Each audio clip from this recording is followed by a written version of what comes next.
Sobat pasti ingat video di tahun 2019 ketika baru pulang dari Tianjin, di mana sebuah perusahaan kimia terbesar di Tiongkok mengundang Bosman ke sana.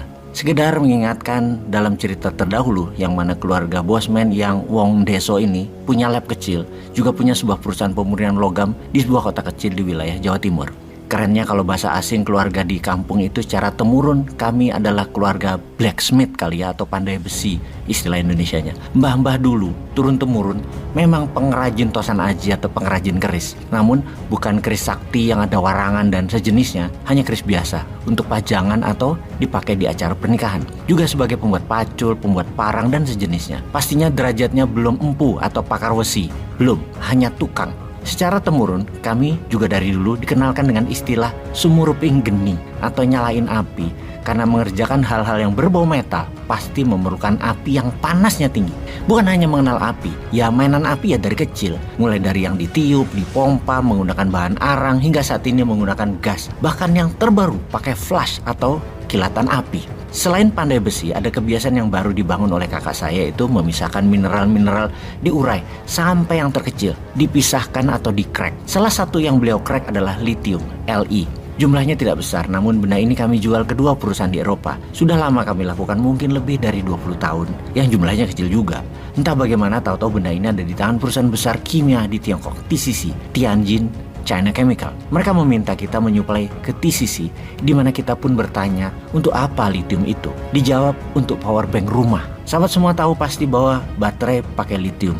Baik baterai itu untuk mobil, laptop, HP, dan lain sebagainya. Berbahan nikel lithium kobalt atau lithium ferrofosfat. Ya pakai lithium intinya. Jadi posisi lithium itu sangat vital. Baterai sebagai unsur penyimpan energi ditambah teknologi fusi, maka energi yang dikemas di dalam bersama motor generator kecil, di mana hukum fisika mengatakan fungsi energi masuk pasti sama dengan energi yang disimpan, pasti sama dengan energi yang dikeluarkan. Yang mana hal ini kita ubah sedikit, kita tingkatkan outputnya dengan teknik fusi. Energi yang masuk 10 bisa dinaikkan 100 kali lipat dan disimpan lebih lama. Untuk itu semua, salah satu mineral yang dibutuhkan adalah lithium. Nah, perusahaan milik BUMN Tiongkok, TCC, mendapatkan tugas dari negaranya untuk mencari pengganti energi listrik berbasis batu bara atau fossil oil itu untuk mereka membuat power bank khusus untuk rumah berbahan baterai.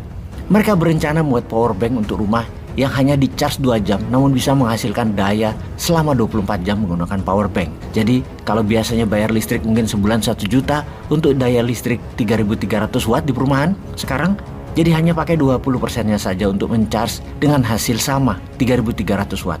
Oke, jadi apa yang mau diinformasikan Bosman kali ini? Sebagai kesimpulan kunjungan ke Tianjin tersebut adalah pihak TCC meminta lithium kita dikirim juga untuk pabrik mereka di Tiongkok. Namun kakak saya memutuskan boleh dengan syarat pabrik power banknya berada di Indonesia, yang mana produksinya untuk tanah air Indonesia terlebih dahulu. Kira-kira mereka harus menyediakan sebanyak 10 juta unit untuk rumah di Indonesia terlebih dahulu, baru untuk Tiongkok. Hal ini ditolak dengan keras oleh mereka. Mereka harus membangun pabrik di Tiongkok dan itu kejar tayang. Produksinya untuk rumah di Tiongkok terlebih dahulu. Itu target mereka. TCC mengemban tugas berat. TCC mendapat tugas negara di mana kebutuhan energi nasional Tiongkok 50%-nya untuk kendaraan, sisanya untuk manufaktur dan energi perumahan. 85% bahan baku energi mereka impor. Agar mereka menjadi independen energi negara Tiongkok tersebut, agar tidak tergantung banyak dengan minyak bumi dari Timur Tengah dan batu bara dari Indonesia serta Australia, maka setidaknya perumahan di Tiongkok bisa menggunakan power bank ini. Dengan adanya power bank ini, bahkan kalau tidak menggunakan listrik berbasis minyak bumi, maka mereka menggunakan energi sinar surya atau solar. Maka apa yang terjadi selanjutnya? Tiang listrik, kabel listrik, transmisi, gardu akan hilang dan akan menjadi perubahan di dunia energi listrik perumahan di Tiongkok secara drastis. Ini game changing skenarionya. Karena mereka memiliki teknologi fusi tersebut, mereka pede melanjutkan tanpa lithium kita. Namun mereka pasti punya sumber lithium yang lain. Namun sekali lagi, kita sebaliknya, kita punya mineral, namun belum ada teknologi fusi dan motor generator yang mumpuni, maka kita belum bisa mandiri energi. Ini yang buat kita tertantang dan kita akan buktikan. Sebagaimana kita ketahui, hingga saat ini listrik PLN di Indonesia menggunakan batu bara yang terbanyak. Hampir 60% pembangkit listrik Indonesia adalah berbasis batu bara. Selain batu bara merusak lingkungan, maka batu bara dalam jangka panjang akan musnah juga. Selain lingkungan hidup menjadi tandus dan panas bumi meningkat terus, di mana batu bara dan fosil oil adalah perusak 50% yang menyebabkan bumi semakin panas saat ini. Hingga saat ini, Dunia yang katanya mau menjadi hijau kembali dengan menggunakan energi terbarukan, melepas batu bara, ternyata semuanya omong kosong. Apalagi perang di Ukraina terjadi yang kemudian menyebabkan Eropa menyalakan kembali pembangkit listrik tenaga batu bara gara-gara dibatasi sumber energi asal Rusia oleh Rusia ke Eropa. Semua ini makin membuat dunia runyam. Climate change tidak terelakkan yang membawa dunia semakin panas dan banyak bencana alam. Maka bisa dikatakan kalau teknologi ini kita miliki, yaitu power bank untuk rumah, apa yang terjadi di Indonesia? Akankah juga terjadi game changing? PLN bisa ruginya bertambah besar. Pastinya juga penyuplai batu bara yaitu para oligarki semuanya bisa bangkrut. Mungkinkah hal itu terjadi? Tidak mudah, Ferguson. Oligar pasti melawan. Tapi dasar sontoloyo, maka usaha untuk membuat energi baru untuk perumahan ya tetap kita jalankan. Kita tetap cari cara, kita tetap berusaha. Dan setelah 3 tahun berkutat, setelah ribuan kali mencoba di mana setelah 1 tahun lebih produk ini kita jalankan, kita tes skala lab, kita tes secara pilot produk, ternyata benar.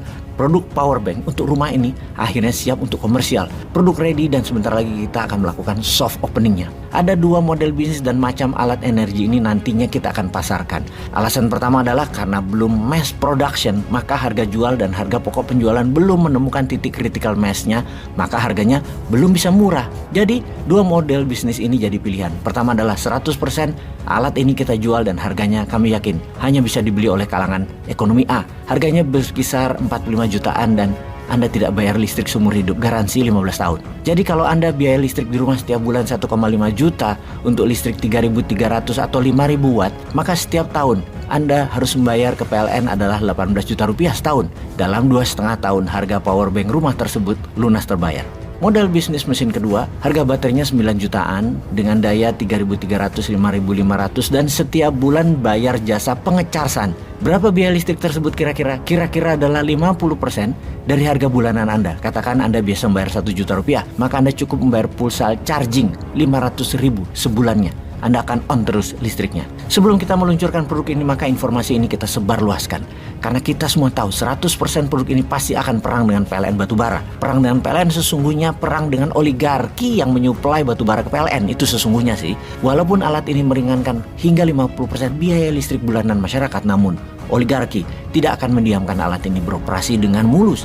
Pasti akan dihalangi dengan berbagai cara termasuk menggunakan buzzer. Juga peraturan dimainkan mereka walau kita tahu anggap saja bahwa ini listrik adalah seperti pakai genset. Ada aja pasti nanti yang akan mereka lakukan agar tidak lancar power bank ini di pasaran. Bayangkan nantinya kalau ini benar-benar jalan, batu bara mereka tidak terpakai lagi.